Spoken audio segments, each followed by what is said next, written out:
Good afternoon. I have invited Arold Gomez, who is a comedian and who's gonna try to make us laugh today. Arold, where have you been performing in your beginning career as a comedian? Let's see, I performed in the Bay Area Black Comedy Competition, The Yes. Punchline, The Other Cafe, and a new club called Remy. So, and you like it? Yes, it's fun, making people laugh. Okay, so I think I'm going to listen to you and your performance about 5 to 7 minutes. Is that it? Yeah, Okay, about 5 so I'll let you perform. Merci. Great. This is fantastic. Boy, I've never been on TV before, especially without handcuffs. This is going to be fun. NBC, I always thought NBC had like studio audiences. Oh, this is an NBC? Oh, I'm sorry. ABC, that's not bad.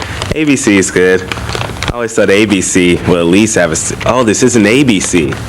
God, well, at least I hope it's CBS. I mean, boy, you guys have me up here. This isn't... Oh, wait a minute. You mean to tell me this isn't even... I hope it's not UHF. It's not a major. 25? Cable? Cable? Oh... My friends can't get cable. They lucky they got Sony TVs. God, I think I could make it a Scooby-Doo or G.I. Joe. Can't believe this. Cable TV. This is crazy.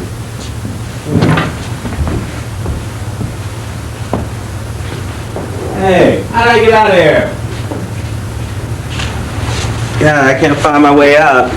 Might as well perform. God, you know, I'm having bad luck. Ever since I came from Forsyth County, I did this club in Forsyth County. I noticed that white people don't really like blacks up there. I played this club called KKK. It wasn't really that fun. I mean, it was a riot. I really mean riot. People in Forsyth County, I mean, they have a different attitude to really have fun. I mean, Yahoo doesn't mean party. Yahoo means chase a nigga. Plus, they get upset if they see blacks like riding in cars, Mercedes or BMWs, especially if it belongs to them. I don't think that's bad.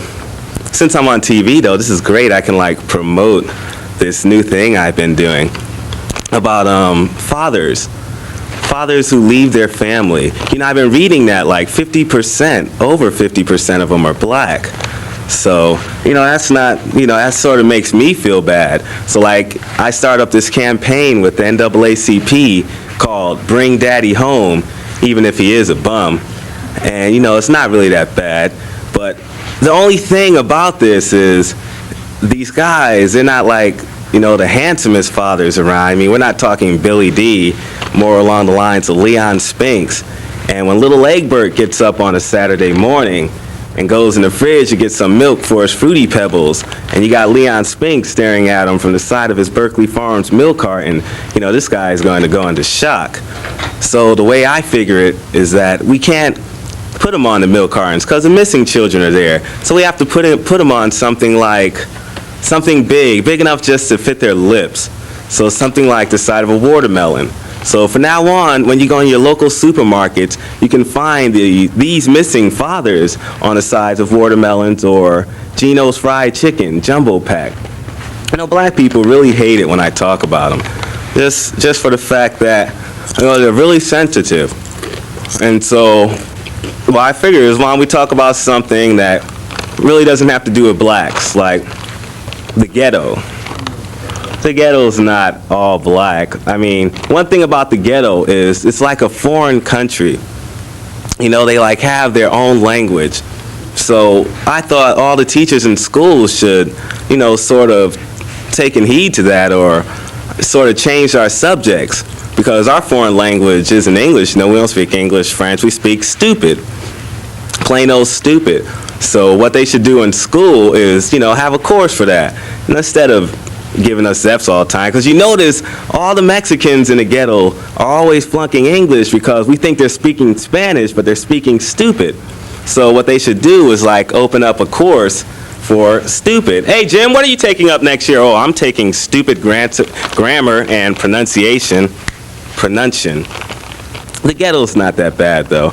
Growing up in the ghetto, you get a feeling that there's somebody out there who wants you just for the way you are. Somebody who has a special room just for you. Somebody who would even lend you their last pair of bracelets. The police. The police are all over the ghetto. I remember I got in trouble with the police when I was like in 4th grade for allegedly pushing drugs. Me. Could you see me doing drugs? Come on. I mean, I was like 5 years old. And I was on the school bus, and the cops come up, and they pull us over, and I give this kid these vitamins, these Flintstone chewable vitamins. And so he's eating them, and he just happens to throw up after he eats these vitamins. So the cops come up to me and ask him what I give him. I told him 2 Wilmas and a Betty, and that was it.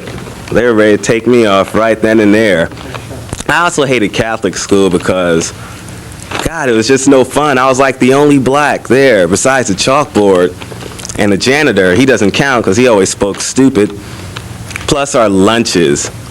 And the nuns were always yakking. Harold this, Harold that. Harold take the tack out the chair. Harold give the father back his wallet. Our lunch was pretty cool though. But we didn't have enough. I mean, we used to always have to like get in line and drink out of this little cup of grape juice.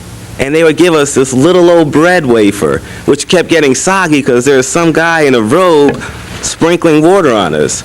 I never understood that. My dad hated it. My dad hated Catholic schools. Actually, my dad hated everything. My dad even hated me. My dad hated me because I caught him when he tried to split.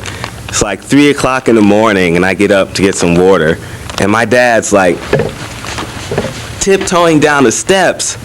And, you know, I'm like, hey, Dad, where you going with the suitcases?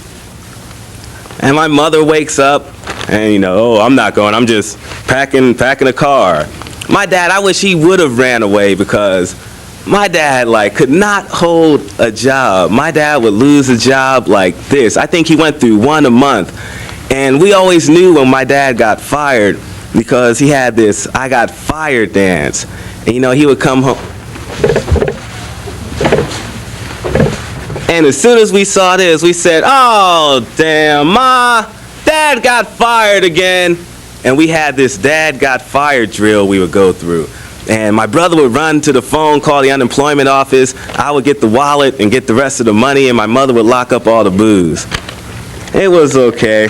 My dad was a crazy guy. My dad was a klepto.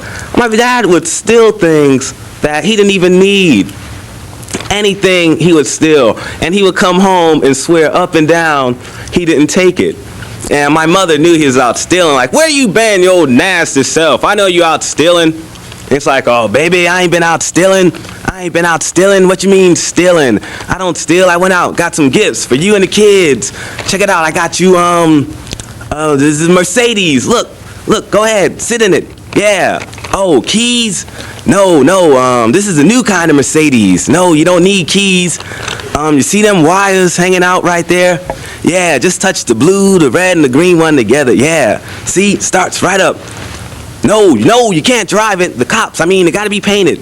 Gotta be painted. Get rid of a few serial numbers. It ain't stolen. What do you mean it's stolen? You always think I'm stealing. Get out of my car. Steal your butt out of my car. And then he looked for the kids. Where the kids? James, come here. Look, got you an authentic Rolls Royce hubcap. Go put it with the other hubcaps in your room. I would never take nothing from my dad. I always knew he was stealing. And I always knew that he had to go somewhere and rip things off. You know, come home, make us happy. He was okay, though. God, I guess everybody's heard about Oral Roberts. Wants $4.5 million. Oral. Come on, Earl. Give us a break, guy. $4.5 million. How did God come up to him? The way I figure is that God, came up to him like a New Yorker. Yo, Oral. Like, listen here, man, me and the devil, like, we were having this chat, about the Sugar Ray fight, and like, hey, man, we made this bet, you see, and that's where you come in, like, Oral, in case I lose this bet, man, you got to cover for me, or I need $4.5 million. $4.5 million? Come on, God. Well, listen, Oral, man. Listen what I'm doing for you. You have eternal happiness. You're living in heaven after you die.